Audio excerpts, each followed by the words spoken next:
Europe. Moi, les implants pectoraux, c'est une chose que j'ai toujours eu à cœur, parce que, bon, d'abord, on en entend parler depuis longtemps, mais les résultats, on n'en voit pas vraiment. Moi, je pense que l'homme a le droit à une beauté ou une harmonie du corps, comme la femme. Hervé a déjà une idée bien précise de ce qu'il veut. Moi, c'est vrai que je suis très ambitieux, j'ai envie de quelque chose qui ressemble à ça. Cette ambition inquiète souvent les praticiens, mais les patients sont difficiles à réfréner. Il faut que la motivation soit vraiment bien ancrée dans l'esprit du patient. Il faut qu'il ait bien compris les avantages et les inconvénients. N'oubliez pas tout de même que lorsque vous avez un implant pour un certain nombre d'années, vous en assurez les avantages, mais aussi les inconvénients. Si vous voulez bien passer... Hormis les risques liés à l'intervention chirurgicale, la prothèse est un corps étranger qui peut se déplacer, se déchirer ou provoquer des complications. Hervé a conscience des effets secondaires auxquels il s'expose, mais il veut ses implants pectoraux coûte que coûte. Nous passons donc sous le rebord du muscle pectoral, et la prothèse va venir se mettre ici. Voilà ce qui va être implanté dans le muscle d'Hervé, une poche de silicone de la taille d'un galet. Donc voici le genre de prothèse qui sera utilisée. Et donc elle va se placer à peu près comme ceci, c'est-à-dire juste en dessous de votre muscle. Ouais, voilà. Plus ferme qu'une prothèse. Hervé tâte la prothèse, il se rapproche de son rêve. C'est une sensation de, je sais pas, de volume. C'est pas spécialement de tonicité parce que c'est suffisamment dur, mais c'est vrai que c'est encourageant.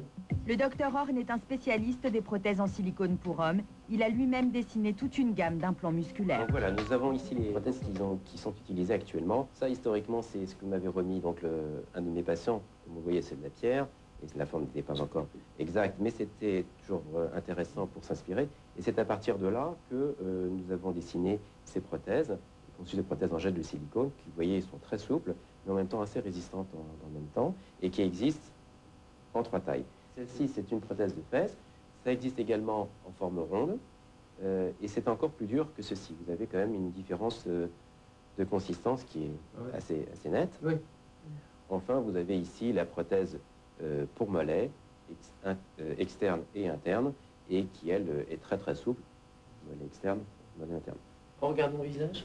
On va regarder donc votre visage. On fait la totale. Alors, attendez, je vais vous chercher un petit miroir.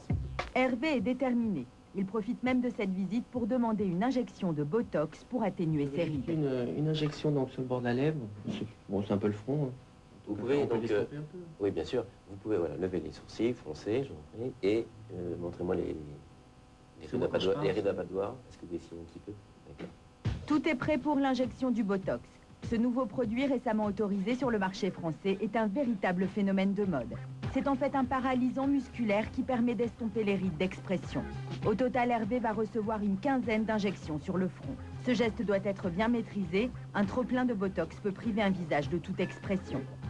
Bien que ces opérations ne soient pas interdites en France, de nombreux chirurgiens refusent encore de les pratiquer pour des raisons déontologiques. Alors beaucoup de Français partent à l'étranger pour se faire opérer. Certains chirurgiens ont aussi décidé de quitter la France pour pouvoir pratiquer plus librement. En matière de chirurgie esthétique, l'Angleterre est plus libérale que la France. C'est ici que Gary Horn a fait ses classes et qu'il pratique ses chirurgies de l'extrême depuis 6 ans.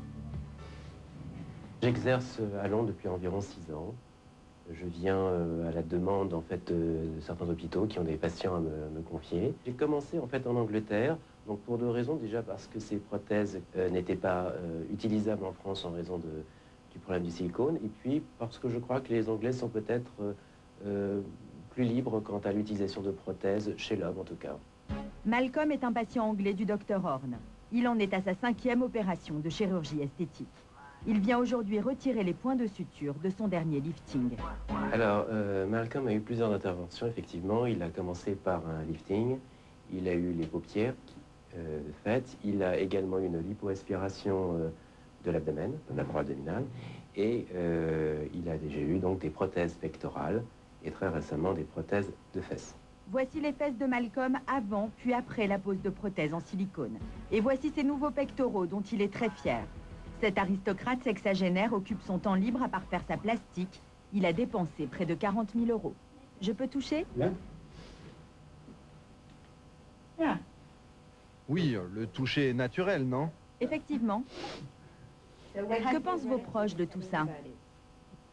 Mes proches ne le savent pas, mais la plupart de mes amis le savent. Et ils semblent plutôt intéressés. Bien qu'autorisées, ces chirurgies esthétiques de l'extrême ne sont pas encore pratiquées en France, même si quelques dizaines de Français y ont déjà succombé.